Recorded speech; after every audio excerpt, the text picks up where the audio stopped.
তোমায় আমি শোনো আমার মোনাজাত।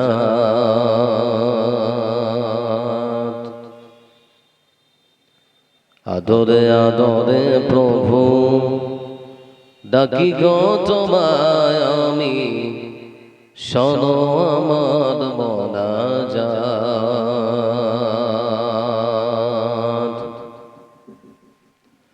কত যে করেছি ভুল আমি অজান্তে,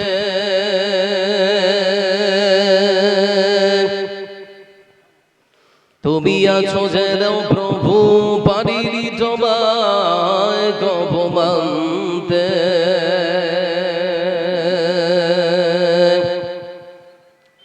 কত যে করেছি ভুল আমি অজান্তে,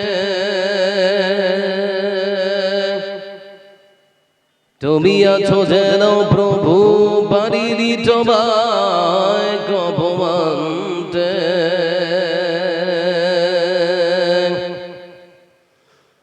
দিন গেল মাস গেল বছর ফুরিয়ে গেল, দিন গেল মাস গেল বছর ফুরিয়ে গেল, মেলে দিয়া সেই পথ।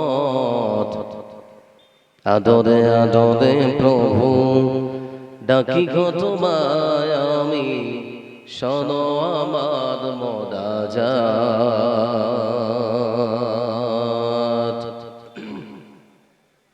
জানি গো জানি প্রভু তুমি বড় দয়াবান, তোমারই দয়ার কাছে আছে শত পাপের সমাধান।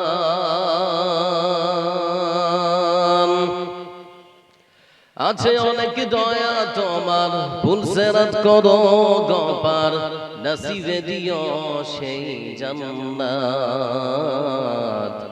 আদরে আদরে প্রভু ডাকি গো তোমায় আমি শোনো আমার মোনাজাত। আদরে আদরে প্রভু ডাকি গো তোমায় আমি শোনো আমার মোনাজাত।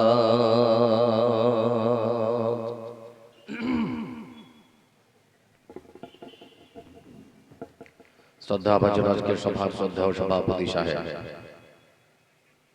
আবন্তিত আজকের জলসার বিজ্ঞাপিত বক্তাগণ, অত্র এলাকার পিতৃবতন কাকাজিরা সমবয়স্ক ভাইরা, স্টেজে উপস্থিত আপনাদের মাদ্রাসার উজ্জ্বল নক্ষত্র, পর্দার আড়ালে বসা মা ও বোন, আগত আজকের জলসায় জাতি ধর্ম বর্ণ দল নির্বিশেষে যারা এসেছেন আসছেন, যারা চলে গেছেন, আপনাদের সকলকে যারা আমার পক্ষ থেকে আন্তরিক শুভেচ্ছা প্রীতি ও অভিনন্দন বার্তা। প্রশংসার মালিককে। ঘুম লেগে গেছে নাকি আপনাদের? ভাই মাইকের আওয়াজটা একটু ফোকাস করুন না, আওয়াজটা ভেসে বেড়াচ্ছে, আওয়াজটা থাকছে না। প্রশংসার মালিককে একটু জোরে বলি সবাই, প্রশংসার মালিককে। এদিক থেকে আওয়াজ নেই, সব বিজেপি করেন নাকি আপনারা? প্রশংসার মালিককে। এই জন্য প্রশংসা করব কার? সুখের সময় প্রশংসা করব কার? আর দুঃখের সময় প্রশংসা করবেন কার? বিড়ি খাওয়ার শেষে প্রশংসা করতে হয় কার? সবাই বিড়ি খান নাকি? প্রশংসা সেই সুবহানাল্লাহ রাব্বুল আলামিনের জন্য, যার হাতে রয়েছে কচ্ছত্র আধিপত্যের মালিকানা, যারা দেশে সূর্য পূর্ব দিকে ওঠে পশ্চিমে অস্ত যায়, যে মহান সত্তা মহান আল্লাহ রাব্বুল আলামিন আমাদের প্রতি অশেষ দয়া, তার মায়া, তার ভালোবাসা সুন্দর করে জিয়ে রেখেছে। সুযোগ করে দিয়েছেন আজকের আধো আধো জোছনা পুলকিত রাতে সভার এই আয়োজন করার। সেই বান্দার প্রতি আল্লাহর অসংখ্য দয়া, তার করুণা, তার ভালোবাসা সবকিছু স্বীকারোক্তি জানিয়ে সেই মহান আল্লাহ রাব্বুল আলামিনের প্রশংসা আদায় করতে গিয়ে সকলে একবার পাঠ করব দিল থেকে, অন্তর থেকে, মহব্বতের সাথে, আলহামদুলিল্লাহ। আপনারা ফুটবল খেলা দেখেছেন, যার সত্যতা বা হাকিকাত হলো লাঠির কম্পিটিশন। কোন ছেলে সজোরে লাথ মারে যদি বলটাকে, আর যদি গল হয়ে যায়, বাইরে দর্শক যারা খেলা দেখে তারা সজোরে তখন চিৎকার দেয়, গল বলে, সেই চিৎকারের নেকি হবে বলে মনে হচ্ছে আপনাদের? দেখি কথা বলে না, হবে নাকি? হাদিসে শব্দ এসেছে তামলাউল মিজান, আল্লাহর প্রশংসা আদায় করতে গিয়ে কেউ যদি আলহামদুলিল্লাহ বলে, আল্লাহর সে বান্দার আমলের দাঁড়িপাল্লাকে হাসরের ময়দানে মহা ডব নেকি দিয়ে ভর্তি করে দেবে। সুবহানাল্লাহ বলবেন না? আলহামদুলিল্লাহ যদি বলি তাহলে লাভ আছে না ক্ষতি আছে? বাঙালি ক্ষতিতে না লাভে আরেকবার প্রমাণ হোক দেখে। আমরা আরেকবার আল্লাহর প্রশংসা আদায় করবো, সকলেই পড়বো আলহামদুলিল্লাহ। مثل الذين ينفقون أموالهم في سبيل الله كمثل حبة أنبتت سبع سنابل في كل سنبلة। মহান সত্য আল্লাহ রাব্বুল আলামিন তিনি পবিত্র কোরআনে কারীমের মধ্যে বলেন, ও পৃথিবীর ধনবান মানুষেরা, তোমরা যারা আমার দেওয়া অর্থ সম্পদ থেকে, সোনা থেকে, চাঁদি থেকে, ধান থেকে, গম থেকে, টাকা থেকে, পয়সা থেকে তোমরা যারা আমার রাস্তায় খরচ করো, তোমাদের ওই দানটার উপমা, দৃষ্টান্ত, উদাহরণটা হলো ঠিক সেরকম একখানা গমের দানা হলো যেরকম। গমের দানা দেখেছেন তো? দেখেন একটু করে কথা বলেন না, আশ্চর্য মানুষ আপনারা। গম দেখেন আমরা? গম দেখেছি বন্ধু আমার। অনেক শস্য বীজ আছে, ধান আছে, সরিষা আছে, আরো অনেক শস্য বীজ আছে বন্ধু আমার। কিন্তু মহান সত্য আল্লাহ রাব্বুল আলামিন তিনি না ধান, না সরিষা, না অন্য কোন বীজের সঙ্গে তুলনা করেননি। আল্লাহ রাব্বুল আলামিন তিনি বলেছেন, যারা আমার রাস্তায় খরচ করে তাদের দৃষ্টান্তটা হলো ঠিক সেরকম একখানা গমের দানা হলো যেরকম।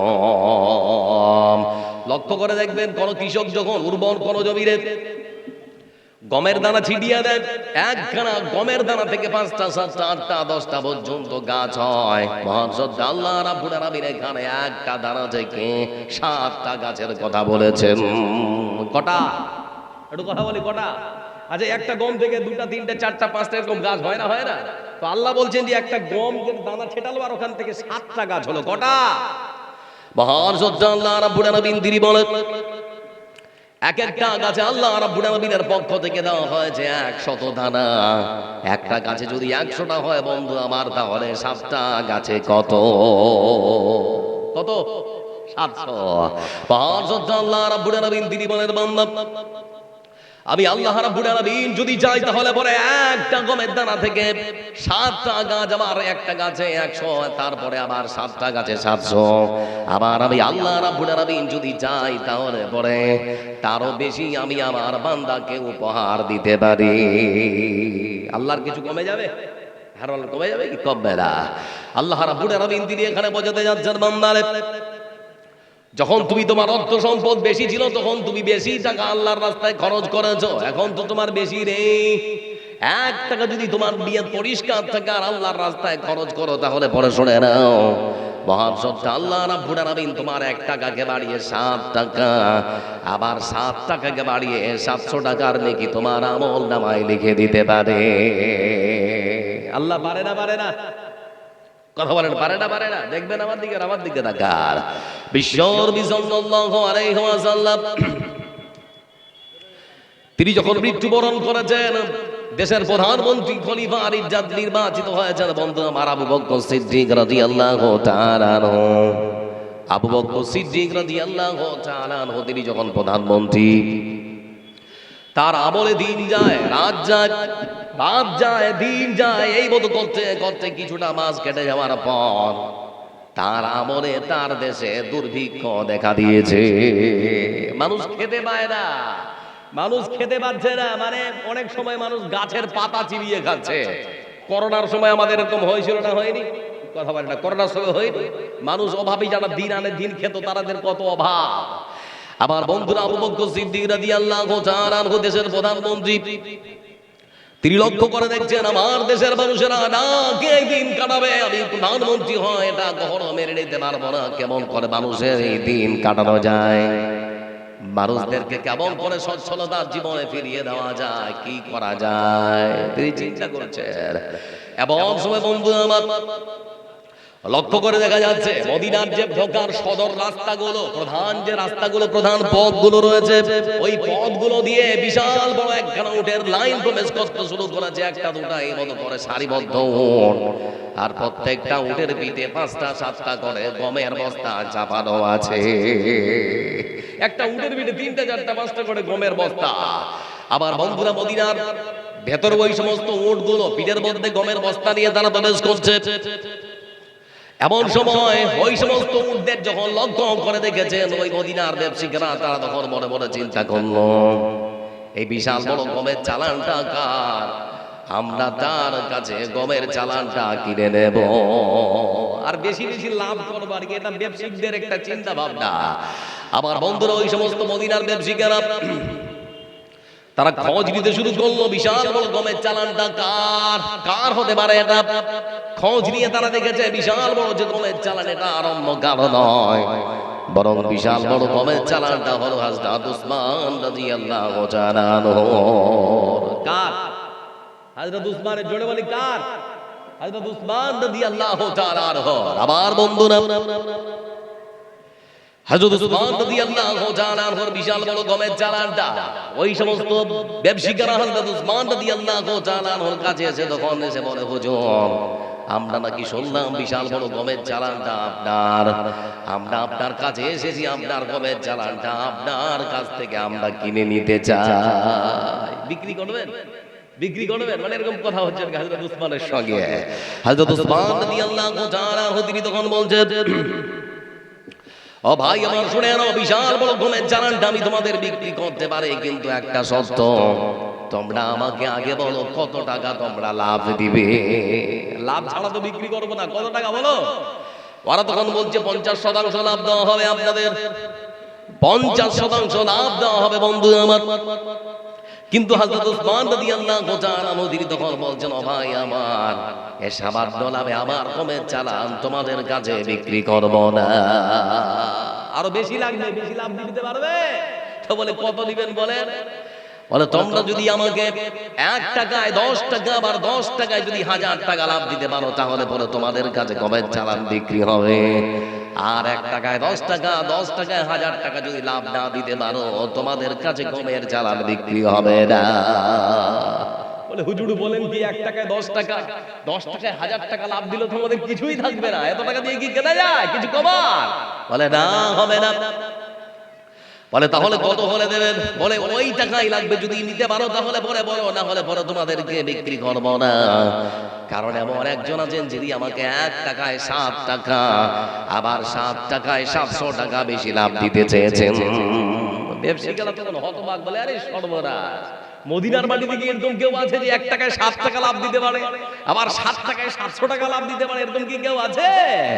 আবার বন্ধুরা, ঠিক সেই সময়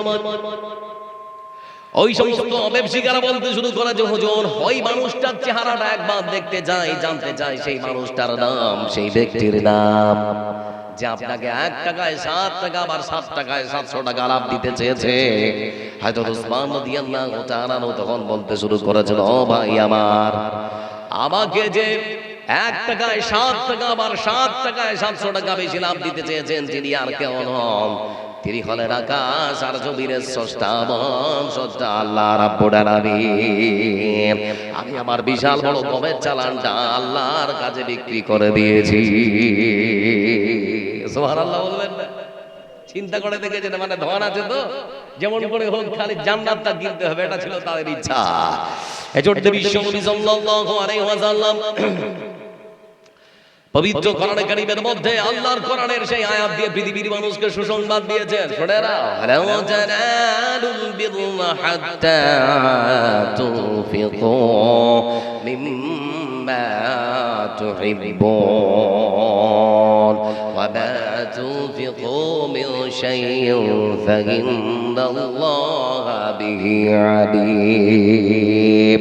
এই পৃথিবী ছাড়িয়া কোথায় যাবে ভাগিয়া, এই পৃথিবী ছাড়িয়া কোথায় যাবে ভাগিয়া, মরণ তোমায় লইবে ঘিরে যতই করো বাহানা, মরণ তোমায় তোমায় লইবে ঘিরি যতই করো বাহানা, চিন্তা করে দেখো না কবরে কি যাইবা না। যেই কবরে আল্লাহ ছাড়া সঙ্গী কেহ থাকবে না, চিন্তা করে দেখো না কবরে কি যাইবা না। এই পৃথিবীর সবই পর, কবর যে তোর আসল ঘর। এই পৃথিবীর সবই পর, কবর যে তোর আসল ঘর। কেমনে থাকিবে সেটাই শুধুই মাটির বিছানা, কেমনে থাকিবে সেটাই শুধুই মাটির বিছানা, চিন্তা করে দেখো না কবরে কি যাইবা না। কবরে যাবো না যাবো না কথা বলে না, ইচ্ছা করে না নাকি? কারো ইচ্ছা করে কথা বলে, ইচ্ছা করে কেন কবরে যাও না? চির অমর হয়ে থাকার যদি খালি আল্লাহ একটা ঔষধ আবিষ্কার করছো, তো ধন মাল যা আছে সব বিক্রি করে আগে মানুষ ওটাই খেত নাকি? কিন্তু আছে কি চির অমর হওয়ার ঔষধ? আছে ঔষধ দে। আল্লাহ রাব্বুল আলামিন এজন্যই তিনি পবিত্র কোরআন কারীমের মধ্যে বলেছেন, এই ধনী মানুষরা, আমি তো তোদের ধন দিয়েছি না? আল্লাহ বলছেন আমি তো দিয়েছি। আল্লাহ কি বলছেন দেখেন, আল্লাহ রাব্বুল আলামিন তিনি বলছেন, আমার দেওয়া ধন সম্পদ থেকে তোমরা যখন আজকের এই মাদ্রাসায় তোমরা যদি দান করো, শুনে নাও, দান করার পর তোমরা কখনো নেকি পেতে পারো না ততক্ষণ পর্যন্ত তোমরা নেকি পেতে পারবে না। শুনে নাও, কতক্ষণ পর্যন্ত? যতক্ষণ পর্যন্ত তোমরা তোমাদের অর্থ সম্পদের সব থেকে দামি সম্পদ আল্লাহর দ্বীনের জন্য খরচ করবে না। সব থেকে দামি সম্পদ, সব থেকে মূল্যবান সম্পদ আল্লাহর রাস্তায় খরচ না করলে পরে নেকি পাওয়া যায় না। আমার বন্ধুরা, সমাজে অনেক মানুষ আছে, সেই সমস্ত মানুষদেরকে লক্ষ্য করে দেখা যায় ভালোটা নিজের বাড়িতে সুন্দর করে গচ্ছিত ভাবে রেখে দেয়, আর ঝাড়া মালটা মাদ্রাসায় পাঠায়। এরকম মানুষ আছে না নেই? কথা বলে না নেই? মাদ্রাসার শিক্ষক তো আমরা ভালো জানি যে ভালো জিনিসটা সুন্দর করে রেখে দিয়েছে, আর মাদ্রাসা থেকে আসবে তখন ঝাড়া মালটা দেবে মাদ্রাসায়। এরকম মানুষ নেই? হ্যাঁ না বলেন, আছে না নেই? আছে। লক্ষ্য করে দেখুন বন্ধু আমার, আজকের এই সময় যদি হযরত আবু বকর সিদ্দিক রাদিয়াল্লাহু তাআলা এর মতো মানুষ থাকতো, ওই সমস্ত মানুষেরা কখনো এই ব্যবহার করার সৎসাহস পেত না। আবু বকর সিদ্দিক রাদিয়াল্লাহু তাআলা আমলে কিছু মানুষ অস্বীকার করলো, রাসূলের যুগে আমরা দান দিতাম, সাদকা দিতাম, ওষুধ দিতাম, এখন আমরা আমাদের অর্থ সম্পদ থেকে আর কিছুই দিতে পারবো না। ওমর ইবনুল খাত্তাব রাদিয়াল্লাহু তাআলা তিনি পৌঁছে যাওয়ার পর বললেন, হুজুর খবর কি আছে? বলে কি? বলে মক্কার এমন কিছু মানুষ, ধনী মানুষ, তারা অস্বীকার করেছে তারা তাদের অর্থ সম্পদ থেকে আল্লাহর রাস্তায় আর অসর যাকাত কিছুই দিতে পারবে না। বলে ওমর, তুমি তো রাসূলের সময় ছিলে সুপুরুষ, তুমি তো ছিলে বাহাদুর, এখন তোমার কথা শুনে মনে হচ্ছে তুমি কাপুরুষ। এই শব্দটা হযরত উমরের নামে মানায় না। বলে হুজুর কেন? বলে শুনে নাও, রাসূল সাল্লাল্লাহু আলাইহি ওয়াসাল্লামের যুগে ওই সমস্ত মানুষেরা যারা উট দিয়েছে, আবার উট দিতে এসে উটের গলার রশিটাও দিয়েছে।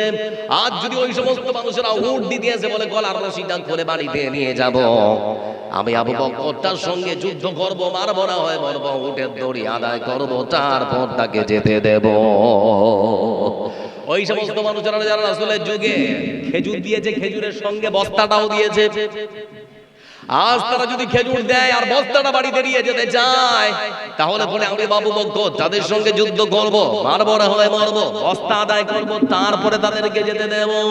আজকে গ্রামের ওই সমস্ত বড় সর্দারেরা যদি ঠিক মতো তারা দায়িত্ব পালন করে, মেম্বার আর প্রধান যারা, তারা যদি ঠিক মতো ওই সমস্ত ধনী মানুষদের কাছ থেকে যাকাতটা আদায় করে নিতে পারে, তাহলে পরে ছাড়া মালটা আর কখনো মাদ্রাসায় দেওয়া আর করবারও সব সাহস পাবে না। দায়িত্বহীন, দায়িত্বপ্রাপ্ত মানুষ যারা, মাদ্রাসার জন্য মৌলবীদেরকে আপনার দরজায় দরজায় কেন যেতে হবে? যাকাতের মাল আপনাকে পৌঁছে দিতে হবে, এটা আপনার ইমানি দায়িত্ব। মৌলবী সাহেবেরা যাচ্ছে, তারপরেও দিতে মন চায় না, বলে এটা আমার দিতে জরিমানা লাগছে। যদি জানতেন যে এর কুফল কতটা, সকালে যেখানে মানুষ টয়লেট করে পায়খানা করে নেওয়ার কেউ না থাকলে পায়খানায় ঢুকিয়ে দিতেন, না হলে যেখানে গোবর ফেলে ওখানে ফেলে আসতেন। বুঝবেন একদিন আল্লাহ ধন দিচ্ছে, ধনের হক আদায় করছে না, তো বুঝতে পারবেন। বলছিলাম বন্ধু আমার আপনাদেরকে, আল্লাহ রাব্বুল আলামিন যিনি কোরআনে কারীমের মধ্যে বললেন, ও পৃথিবীর দরবার মানুষেরা আল্লাহর রাস্তায় খরচ করে ততক্ষণ পর্যন্ত নেকি পাবে না যতক্ষণ না তোমার অর্থ সম্পদ থেকে সব থেকে ভালোবান, মূল্যবান, সব থেকে দামি সম্পদ আল্লাহর রাস্তায় খরচ করবে না। আয়াতটা খালি সবেমাত্র কোরআনে নাজিল হয়েছে, আল্লাহ রাসূলের উপরে সবেমাত্র কোরআনটা নাজিল হয়েছে। এবার আমার দিকে তাকান, ততক্ষণাৎ মদিনার মাটিতে একজন সাহাবী যার নাম হলো আবু তালহা রাদিয়াল্লাহু তাআলা আনহু। কি নাম বললাম? আবু তালহা। আমার সঙ্গে কথা বলেন না গো। আবু তালহা, কি নাম বললাম?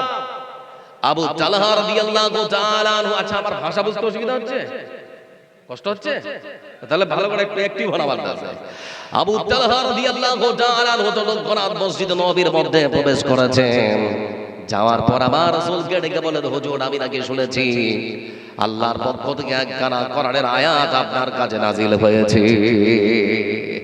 আমি নাকি শুনলাম আমাদের অর্থ সম্পদ থেকে সব থেকে ভালো সম্পদ আল্লাহর রাস্তায় খরচ না করা পর্যন্ত নেকি পাওয়া যাবে না। বলে হ্যাঁ, এই মুহূর্তে কিছুক্ষণ আগে আসলো আবু তালহা রাদিয়াল্লাহু তাআলা আনহু। তিনি তৎক্ষণাৎ বলছেন, হুজুর যদি তাই হয়, অর্থ সম্পদের সব থেকে ভালো সম্পদ আল্লাহর রাস্তায় খরচ না করলে যদি নেকি না পাওয়া যায়, তাহলে পরে আপনাকে বলতে চাই আমি আবু তালহা, আমার কাছে সব থেকে মূল্যবান সম্পদ হলো মদিনার ওই খেজুরের বাইরুহা নামক খেজুরের বাগানটা। বাইরুহা নামক খেজুরের বাগানটা আমার কাছে সব থেকে প্রিয়, সব থেকে মূল্যবান। হে আল্লাহ,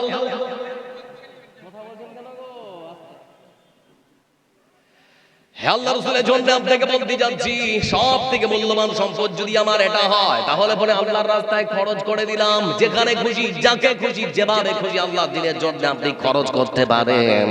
কোনদিন আমার বাগান বলছিল বলে কোনদিন আপনার কাছে অধিকারের কথা বলতে যাব না। ভাবতে পারেন এতগুলো সম্পদ, সব থেকে মূল্যবান খেজুরের বাগানটা দিয়ে দিয়েছে।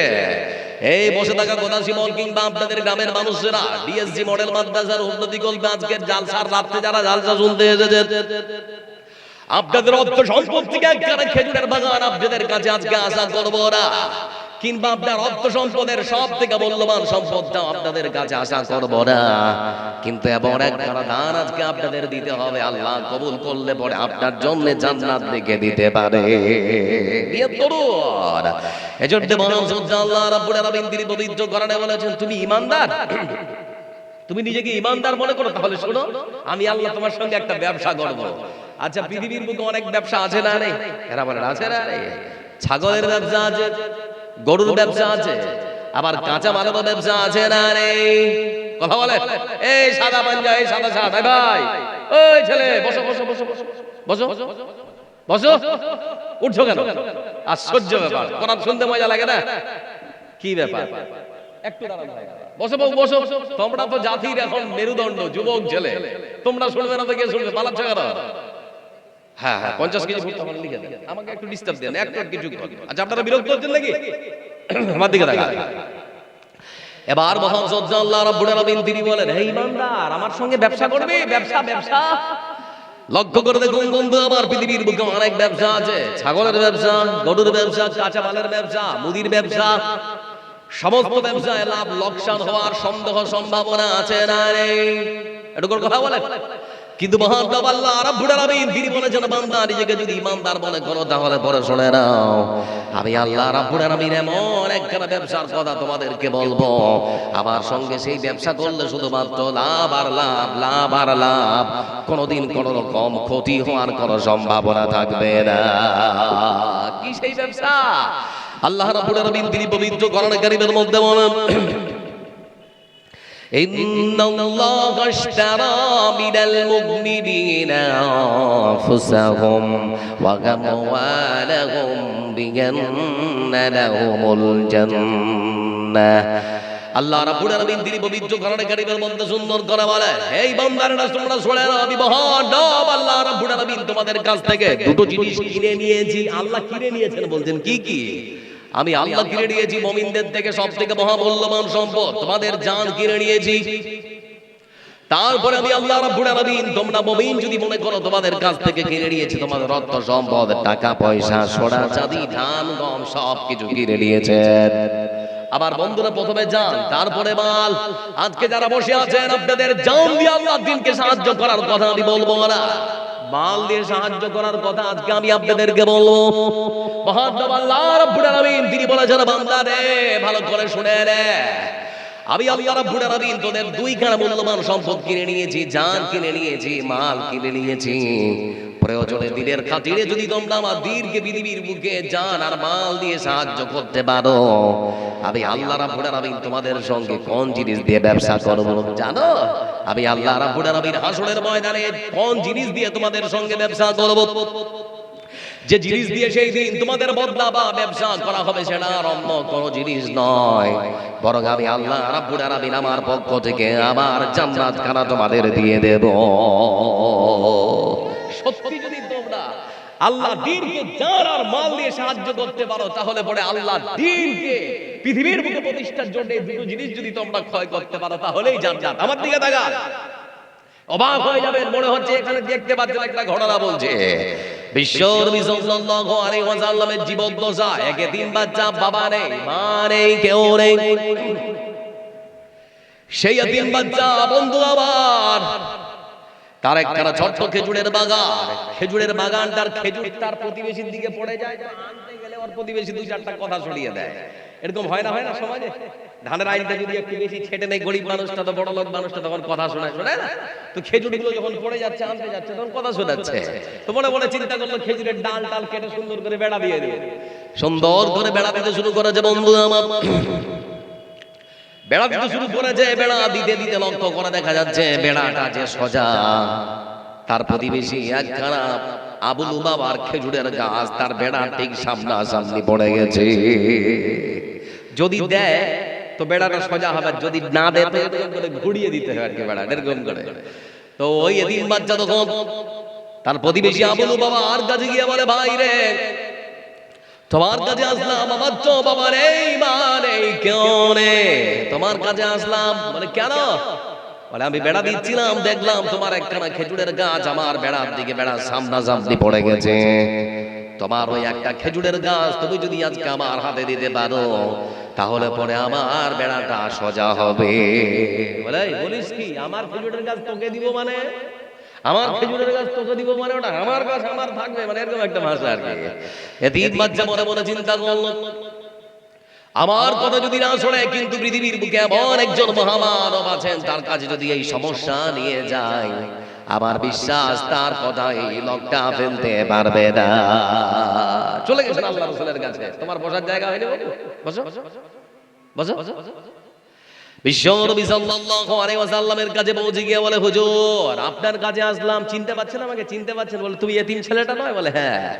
বলে একখানা সমস্যা নিয়ে আপনার কাছে এসেছি। বলে কি সমস্যা?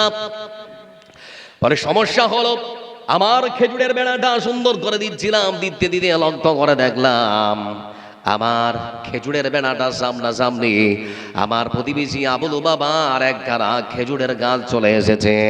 আমি তাকে অনেক রিকোয়েস্ট করলাম, অনেক অনুরোধ করলাম, কিন্তু আমার কথা সে শুনল না। তবে আমার বিশ্বাস, আমার হয় আপনি যদি তাকে একটু বলেন, আপনার কথা ফেলতে পারবে না। রাসূলুল্লাহ সাল্লাল্লাহু আলাইহি ওয়াসাল্লাম তিনি তখন বললেন, ডাকো। ডাকা হলো। আসলো যখন বন্ধু আমার আবু লুবাবা রাদিয়াল্লাহু তাআলা আনহুকে ডেকে তখন বলা হচ্ছে, আবু লুবাবা শুনে নাও, তোমার ওই একখানা খেজুরের গাছ আজকে তুমি এতিম বাচ্চার হাতে তুলে দাও। বলে হুজুর আমিও কি একটু আগে বললাম যে দিব না, ফের ও আপনার কাছে এসেছে, এখনো বলছি দিব না, তারপরে বলছে যে দিব না। বলছে না দিব না, আমার কাছে আমি দিব না। আবার বন্ধুরা পরক্ষণে রাসূলুল্লাহ সাল্লাল্লাহু আলাইহি ওয়াসাল্লাম নীরবতা অবলম্বন করেছেন, আর তো কিছুই বলার সুযোগ নেই। কিন্তু কিছুক্ষণ পরে আমার রাসূল সাল্লাল্লাহু আলাইহি ওয়াসাল্লাম তিনি ডেকে বলছেন, ও আবু লুবাবা, তোমার খেজুরের গাছটা তুমি যদি এমনিতে না দাও, কত টাকা কত পয়সা হলে তোমার গাছ বিক্রি করবে? টাকা দিয়ে বিক্রি করবে? টাকা দিয়ে? আবু লুবাবা তখন বলে, হুজুর বলছেন কি, এমনিতেও দেবো না, টাকাতেও দেবো না, আমার গাছ আমারই থাকবে, আমি কাউকে দিব না। আর তো কিছু বলার সুযোগ নেই বন্ধু আমার। কিন্তু কিছুক্ষণ পরে তৃতীয়বার আমার রাসূল ডেকে বলছেন, আবু লুবাবা শুনে নাও, আজকে তোমার একখানা খেজুরের গাছ তুমি যদি এতিম বাচ্চার হাতে তুলে দাও, আমি রাসূল তোমার সঙ্গে ওয়াদা করছি, ওই একটা দুনিয়ার খেজুরের গাছের জন্যে জান্নাতের একখানা খেজুরের গাছের জামিনদার আমি রাসূল তোমার জন্য হয়ে যাব। দিবে? দিবে? দুনিয়ার একটা খেজুরের গাছ দিবে, তাহলে জান্নাতের একটা খেজুরের গাছ আমি তোমাকে দেব।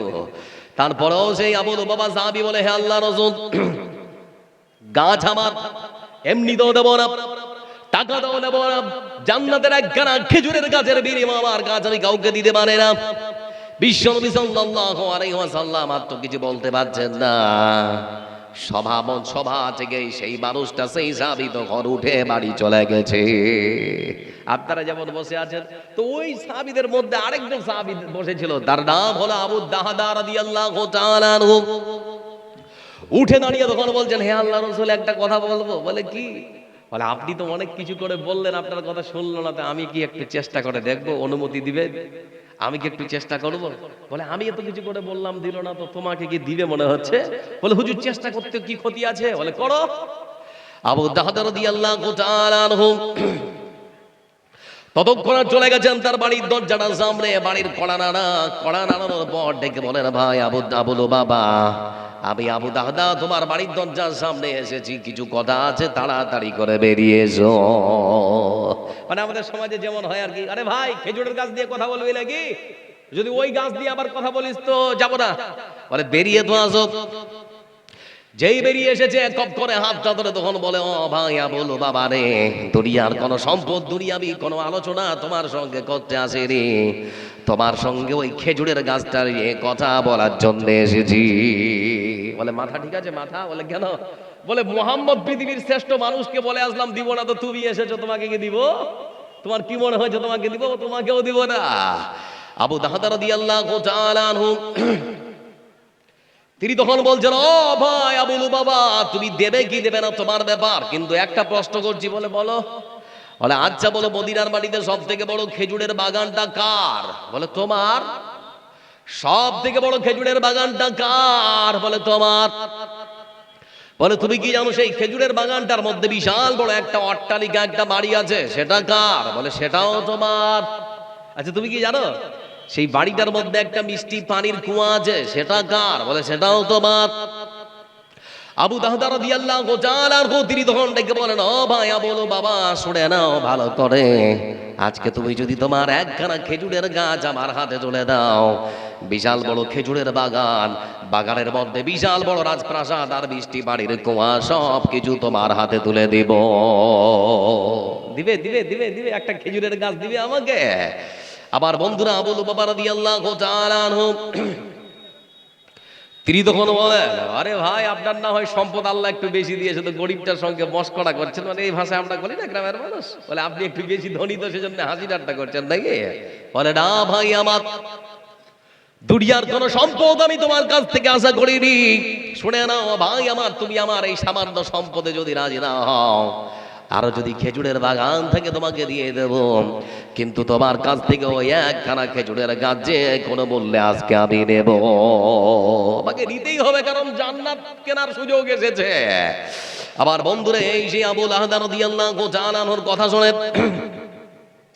আবু লুবাবা রাদিয়াল্লাহু তাআলা আনহু তিনি তখন বলেন, ভাই সত্যি বলছেন? বলে হ্যাঁ সত্যি বলছি। কথাবার্তা পাকাপাকি হয়ে গেল, গাছটা তার হাতে তুলে দেওয়া হয়েছে। এবার রাসূল সাল্লাল্লাহু আলাইহি ওয়াসাল্লামের কাছে গিয়ে আবু দাহদা রাদিয়াল্লাহু তাআলা আনহু তিনি তখন বলছেন, হুজুর কাজ হয়ে গেছে। বলে কাজ হয়ে গেছে? বলে কি কাজ? বলে গাছটা নিয়ে চলে এসেছি। বলে সর্বনাশ, কেমন করে আনলে? তোমাকে দিতে রাজি হলো? নিশ্চয়ই কোনো বড় ক্ষতি করেছো। আবু দাহদা রাদিয়াল্লাহু তাআলা আনহু তখন বলেন, হে আল্লাহর রাসূল, আমি ওই একখানা খেজুরের গাছ কেনার জন্য আমার বিশাল বড় খেজুরের বাগান, আর বাগানের মধ্যে বিশাল বড় রাজপ্রাসাদ, রাজপ্রাসাদের মধ্যে আমার যে মিষ্টি পানির কুয়া, সব কিছুর বিনিময়ে একখানা খেজুরের গাছ কিনেছি। এতগুলোর বিনিময়ে একটা খেজুরের গাছ? আচ্ছা যাক, নিয়ে যখন এসেছো তো দিয়ে দাও, নিয়ে যখন এসেছো তো দিয়ে দাও, গাছটা দিয়ে দাও এতিম বাচ্চারা। বলে হুজুর দেব না। বলে কেন? বলে আপনি তার সঙ্গে যেমন ওয়াদা করেছিলেন, আপনি যদি আমার সঙ্গে সেই রূপ আদা করেন, ওই একটা গাছের বিনিময়ে জান্নাতে একটা খেজুরের গাছের আপনি যদি জামিনদার হতে চান, তাহলে পরে খেজুরের গাছটা তুলে দেব, না হলে পরে আমিও খেজুরের গাছ তার হাতে দিব না। বিশ্বনবী সাল্লাল্লাহু আলাইহি ওয়াসাল্লাম তিনি তখন বলেন,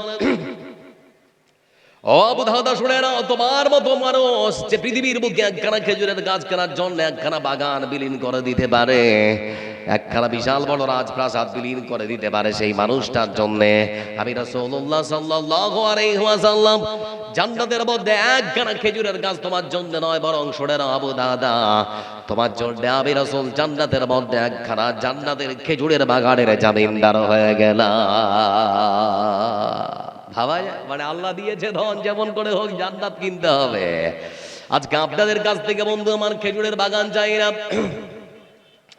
আপনাদের দেওয়া অর্থ সম্পদ থেকে সব থেকে মূল্যবান সম্পদ চাই না, কিন্তু আপনার অর্থ সম্পদ থেকে কিছু কিছু করে এই মাদ্রাসার উন্নতি করবে আমরা দিতে পারবো না, পারবো না। কথা বলেন ইনশাআল্লাহ, একটু সবাই বলে ইনশাআল্লাহ। বন্ধু আমার যারা বসে আছেন, আপনার শরীরটা নিয়ে চিন্তা করেছেন কি আল্লাহ আপনাকে কত নিয়ামত দিয়েছে? ভলান্টিয়ার যারা আছে, মেয়ে ছেলেদের কাছে যান, মেয়ে ভলান্টিয়ার দিয়ে ওদেরকে চাদর বিছিয়ে ওদের কাছে কিছু পয়সা কালেকশন করেন, আর ভিতরে ভিতরে চাদর দিবেন, ইনশাআল্লাহ লোক সহযোগিতা। হ্যাঁ অবশ্যই অবশ্যই। মেয়ে ছেলেদের কাছে চাদর নিয়ে যান। ভাই আবার বিরক্ত হচ্ছেন নাকি? আমি আর কিছুক্ষণ বলবো, তারপরে একটা দায়িত্ব আছে, তো সেই দায়িত্বটা পালন করতে হবে। তো বলছিলাম আপনাদেরকে, যারা বসে আছে হাসপাতালে গেলে কি মনে হয়? সব রোগী মনে হচ্ছে যেন হাসপাতালে এসে যেন মনে হয় না, হয় না? আল্লাহ আপনাকে সুস্থ শরীর দিয়েছে, এই সুস্থ শরীর মানুষের জন্য সব থেকে বড় নিয়ামত, সব থেকে বড় নিয়ামত সুস্থ শরীর। শরীরের একটা অঙ্গ যদি আপনার কেটে যায়, নষ্ট হয়ে যায়, তাহলে কত কিছু কষ্ট হয়, হয় না? হয় না? কথা বলে না, হয় না? হয় না? হয়। আপনারা জানেন আমরা বাস করি পশ্চিম বাংলায়। পশ্চিম বাংলার একটা জেলা আছে হুগলি জেলা, নাম শুনেছেন? আচ্ছা হ্যাঁ না বলুন না, শুনেছেন না শুনেননি? হুগলি জেলায় পান্ডুয়া বলে একটা জায়গা আছে। পান্ডুয়ার প্রত্যন্ত গ্রামাঞ্চলে একজন 70 বৃদ্ধ মানুষ এই ডাইনিং টেবিলে তার পরিবারের সঙ্গে দুপুরবেলা ভাত খেতে বসেছে। বাঙালির প্রধান ভাত তো মাছ আর ভাত, মাছ ভাত খাচ্ছে পরিবারের সঙ্গে বসে। খেতে খেতে খেতে খেতে বুকের বাম পাজরে হাড়ে প্রচন্ড ব্যথা। বড় ছেলেকে তখন ডেকে বলে, বেটা তাড়াতাড়ি হাসপাতাল নে, না হলে বাঁচবো না। বলে কি হলো? বলে বুকের বাম পাজরে এত প্রচন্ড ব্যথা করছে, বেটারে সহ্য করতে পারি না, তাড়াতাড়ি করে হাসপাতালে নে, না হলে বড় হয় এখনই পৃথিবীর বুক থেকে চলে যাব। বাড়িতে ছিল বুলেরো গাড়ি, তড়িঘড়ি করে চুচুড়ো সদর হাসপাতাল, হুগলি জেলার চুচুড়ো সদর হাসপাতাল। চুচুড়ো সদর হাসপাতালে নিয়ে যাওয়ার পর ডাক্তার ইসিজি করেছে, রক্তের নমুনা নিয়েছে।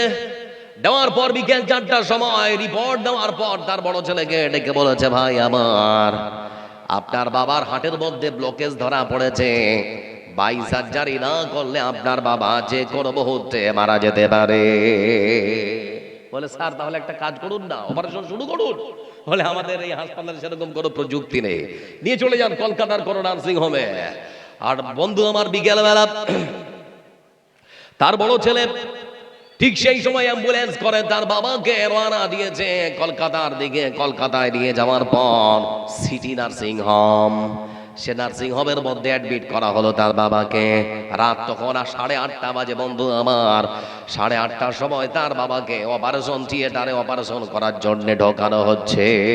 রাত 8:30টার সময় আবার বন্ধুরা ডাক্তার তার বাবার বাই সার্জারি করার জন্য তার বাবার বুকটাকে কেটে চিরে ফেড়ে ফাঁকা করেছে। সেই মানুষটা যেন মরে না যায়, তার হার্টবিট যেন বন্ধ না হয়, শ্বাস প্রশ্বাস যেন বন্ধ না হয়ে যায়, সেজন্য নানান প্রযুক্তি ব্যবহার করেছে, নানান রকম যন্ত্রপাতি ব্যবহার করে তার বাবার শ্বাস প্রশ্বাসকে তারা চালু রেখেছে। তার বাবার বুকের বাই সার্জারি করার জন্য, হার্টের বাই সার্জারি করার জন্য ডাক্তাররা সময় নিয়েছে 2.5 ঘন্টা। জোরে বলি কত ঘন্টা? 2.5 ঘন্টা সময় নিয়েছে বন্ধু আমার। 2.5 ঘন্টা সময় নেওয়ার পর তার বাবার বাই সার্জারি সম্পন্ন যখন হয়েছে, আবার বুকটা সুন্দর করে সেলাই করেছে। তার বাবাকে সম্পূর্ণ সুস্থ করে তোলার জন্য 4 দিন ধরে তারা হাসপাতালে রেখেছে। 4র্থ দিন বিকেল বেলা এরকম একটা হুইল চেয়ারে বসে তার বাবাকে বাড়িতে নিয়ে যাওয়া হবে আর কি, গাড়িতে উঠাবে অ্যাম্বুলেন্সে।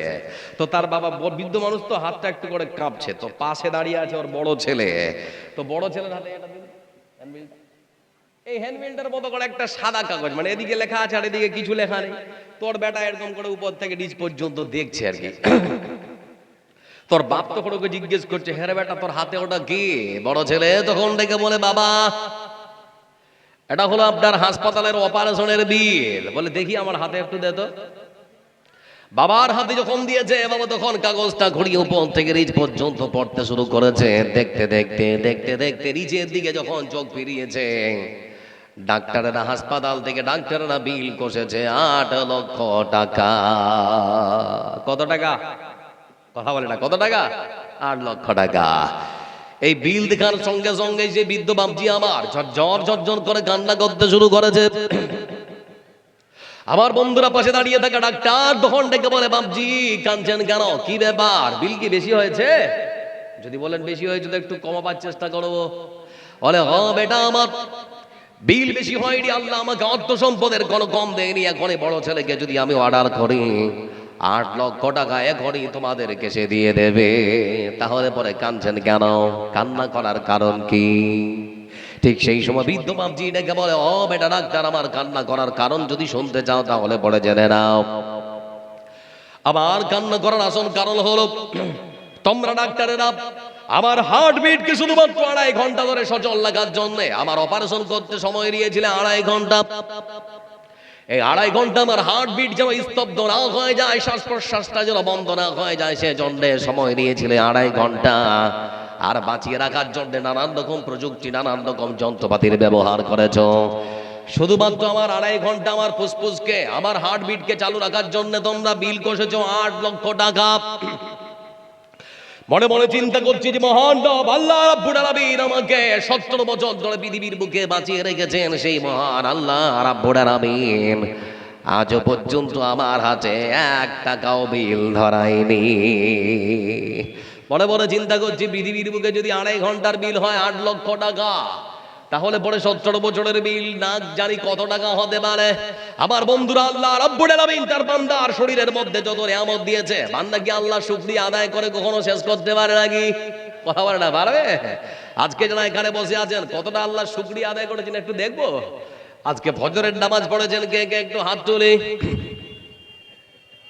এই কোটা লোক, আর ভাত বাকি কেউ পড়েননি।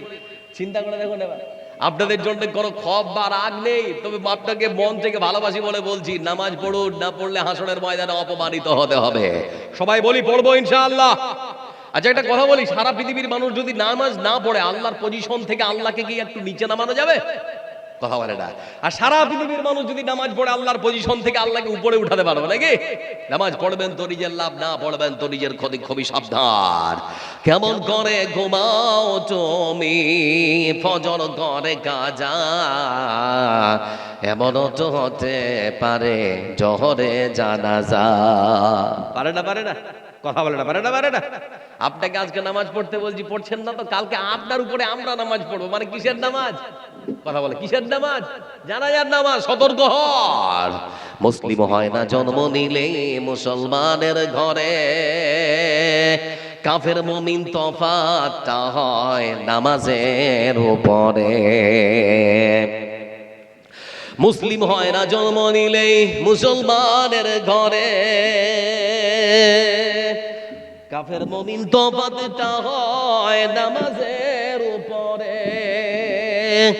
এই জীবনে নামাজ যেন, এই জীবনে সালাত যেন হয় না কবু কাজা, এমনও তো হতে পারে জহরে জানাজা মানুষ, এমনও তো হতে পারে জহরে জানাজা।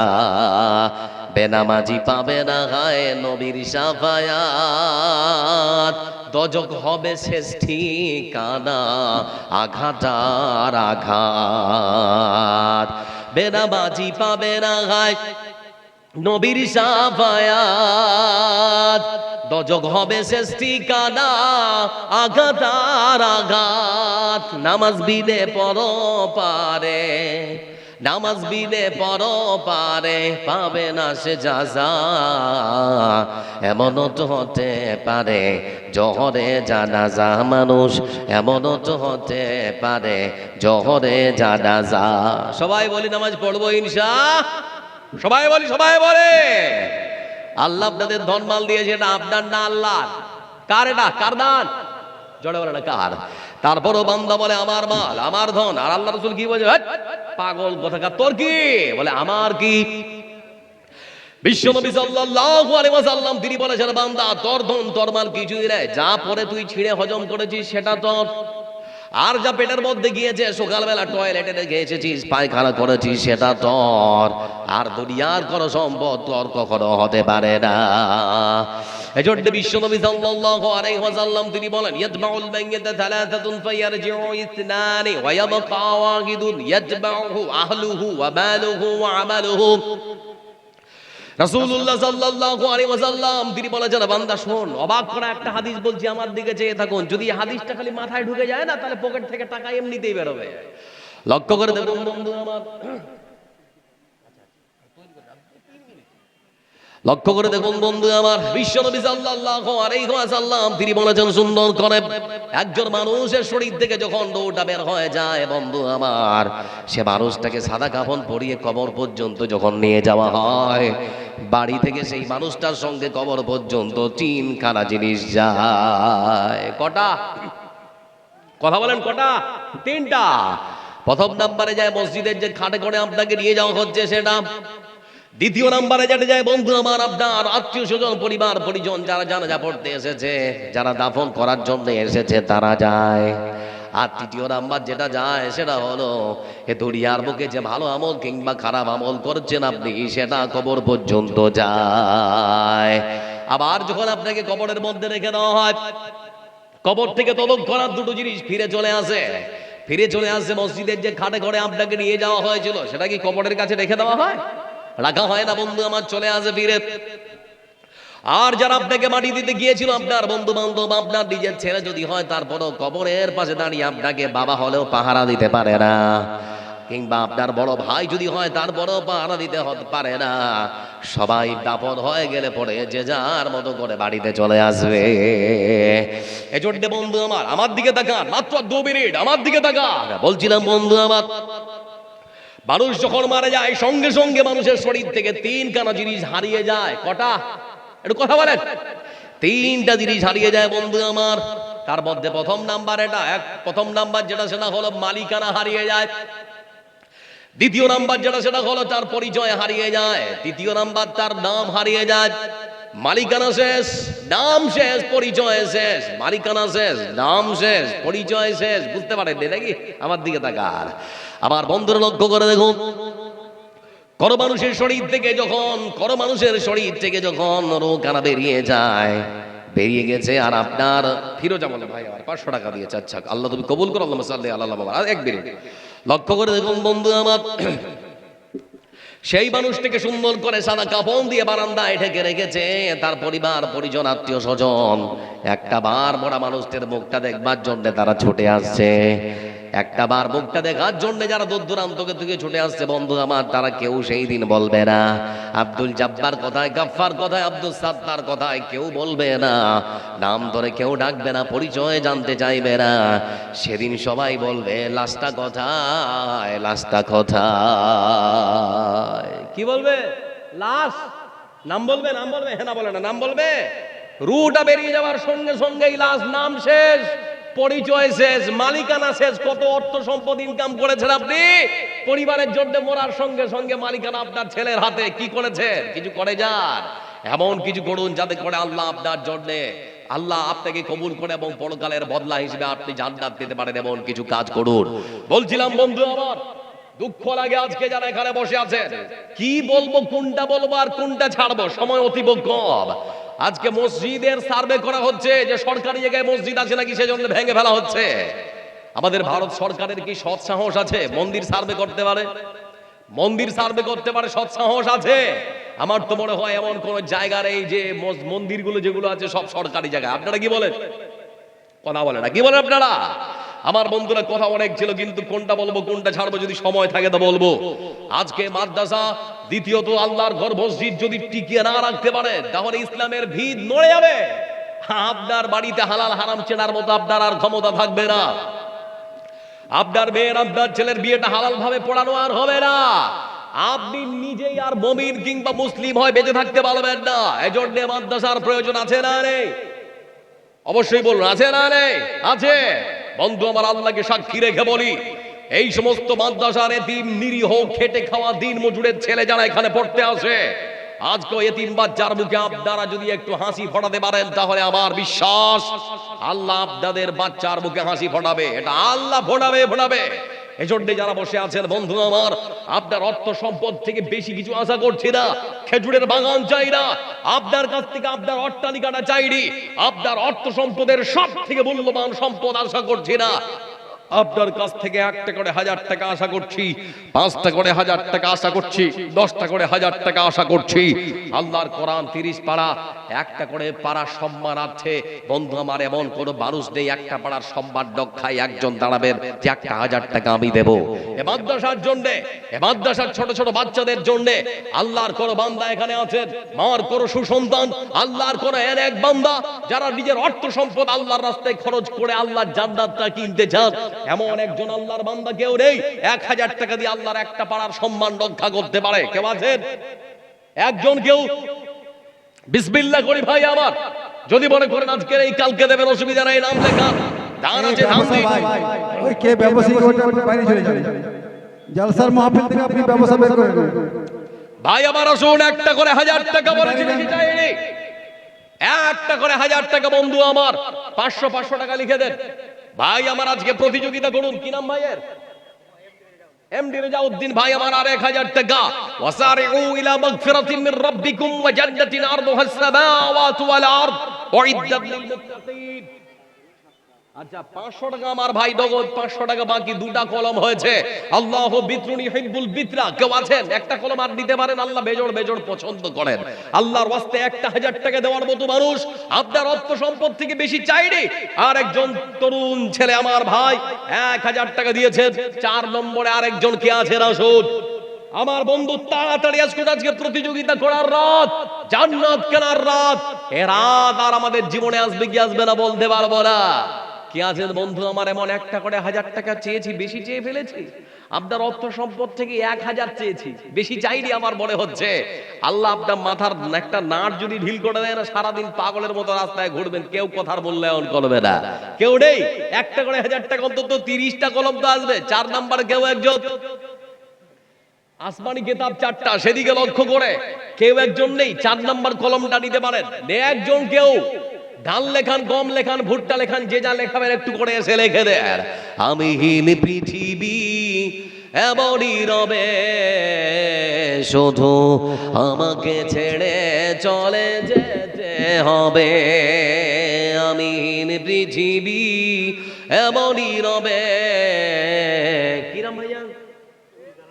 জালালউদ্দিন ভাই। শরীরটার সাথে টাকাটার মানান খেয়েছে জালাল ভাই। জালাল ভাই একটু বেশি হবে কি? মাদ্রাসার জন্য বলছি, জোর জুলুম কিচ্ছু নেই ভাই। দিয়েছেন? আচ্ছা আমার ভাই দিয়েছে। বাবু আর আল্লাহুস সামাদ। নারে তাকবীর, লিল্লাহি তাকবীর। কি নাম? হ্যাঁ, সাহেবের মতন দামটা আর কিছু